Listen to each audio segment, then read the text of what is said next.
আগামী বুধবার গীতা জয়ন্তী। এই দিন করুন এই একটি কাজ, অখণ্ড সৌভাগ্যের অধিকারী হবেন আপনি। নমস্কার বন্ধুরা, আমাদের পুজো বার্তা ইউটিউব চ্যানেলে আপনাদের সকলকে স্বাগত। বন্ধুরা, আগামী 11ই ডিসেম্বর বুধবার গোটা দেশ জুড়ে পালিত হবে গীতা জয়ন্তী।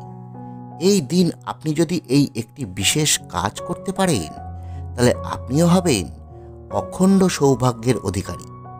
বন্ধুরা, আজ আপনারা আমাদের এই ভিডিওতে জানবেন বুধবার গীতা জয়ন্তী আপনারা কিভাবে পালন করবেন, এবং তার সঙ্গে সঙ্গে জানবেন এই দিন করণীয় এমন কিছু কাজ যা করলে আপনি পাবেন ভগবানের বিশেষ আশীর্বাদ। সঙ্গে থাকুন আমাদের।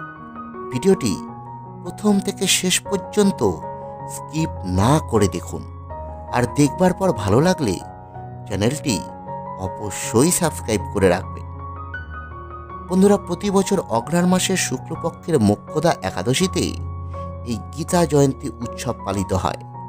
পুরাণ মতে এই দিন ভগবান কৃষ্ণ কুরুক্ষেত্রের যুদ্ধক্ষেত্রে অর্জুনকে ভগবদ্ গীতা জ্ঞান প্রদান করেছিলেন। এই দিনটিকে উপলক্ষ করেই গীতা জয়ন্তী পালন করা হয়। এই দিনটি আমার আপনার মতো প্রত্যেক সনাতনীদের কাছে অত্যন্ত গুরুত্বপূর্ণ একটি দিন, কারণ এই দিন বিশেষভাবে পালন করলে পাওয়া যায় ভগবানের বিশেষ আশীর্বাদ। এই দিনটি কিন্তু পালন করতে হয় মোক্ষদা একাদশী তিথির দিন। তাই এই দিনটি আপনারা অত্যন্ত নিষ্ঠা ও ভক্তির সঙ্গে অতিবাহিত করবেন। আপনারা এই দিন সম্ভব হলে ব্রহ্ম মুহূর্তে শয্যা ত্যাগ করবেন এবং 3 বার গঙ্গা উচ্চারণ করে স্নান করবেন। তারপর ভগবানের কাছে এই দিনটি সফলভাবে অতিবাহিত করবার জন্য প্রার্থনা জানাবেন। এই দিন আপনারা অন্য একাদশী তিথি পালনের মতো বেশি বেশি করে হরিনাম জপ করবেন, গোবিন্দলীলা স্মরণ করবেন এবং শাস্ত্র অধ্যয়ন করবেন। এই দিন পঞ্চ রবিশস্য ত্যাগ করে আহার গ্রহণ করবেন।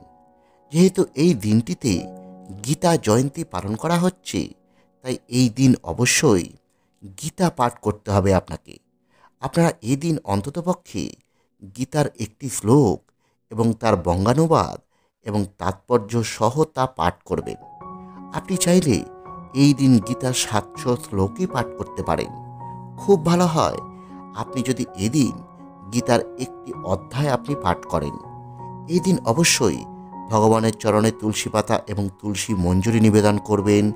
দীপ ধূপ দিয়ে ভগবানের পুজো করবেন, তুলসীতে জলদান করবেন, তুলসী পরিক্রমা করবেন। এদিন আপনারা চাইলে বিশেষভাবে গীতার পুজো করতে পারেন। এদিন গীতায় তুলসী পাতা অর্পণ করে ধূপ দীপ এবং পুষ্প দ্বারা অবশ্যই গীতার পুজো করবেন। এদিন আপনারা গীতায় তুলসীর মালা অর্পণ করতে পারেন। এদিন আপনাকে অবশ্যই আরও একটি কাজ করতে হবে, সেটি হলো এদিন আপনারা অন্য কাউকে গীতা দান করবেন। এই গীতা জয়ন্তীর দিন আপনারা যদি একটি গীতাও অন্যকে দান করতে পারেন, তাহলে আপনি হবেন অখণ্ড সৌভাগ্যের অধিকারী। কারণ এই দিন গীতা দানকে মহৎ এক কার্য বলে বিবেচনা করা হয়েছে। আমাদের শাস্ত্রে বলা হয়েছে, কেউ যদি তার জীবনদশায় 100টি গীতা দান করতে পারে, তাহলে সে ব্রহ্মধামে স্থান পান। তাই বন্ধুরা, আপনারা এই দিন একটি গীতা হলেও অন্য কাউকে দান করুন।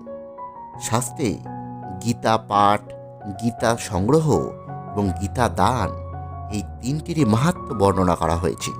বলা হয়েছে, যিনি প্রত্যহ গীতা পাঠ করেন, নিজে শ্রবণ করেন এবং অন্যের সামনে কীর্তন করেন, অর্থাৎ অন্যকে শ্রবণ করান, তিনি ভগবানকে সন্তুষ্ট করে বৈকুণ্ঠ ধাম যাত্রা করতে পারেন।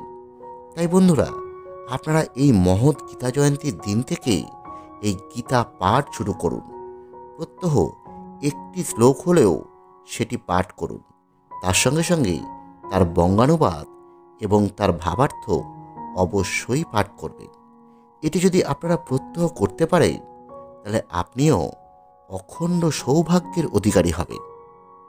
যাই হোক বন্ধুরা, ভিডিওতে দেওয়া আমাদের তথ্য যদি আপনার বিন্দুমাত্র ভালো লেগে থাকে তাহলে ভিডিওটি লাইক করুন, অন্যদের মধ্যে শেয়ার করুন। ধন্যবাদ। সকলে ভালো থাকবেন।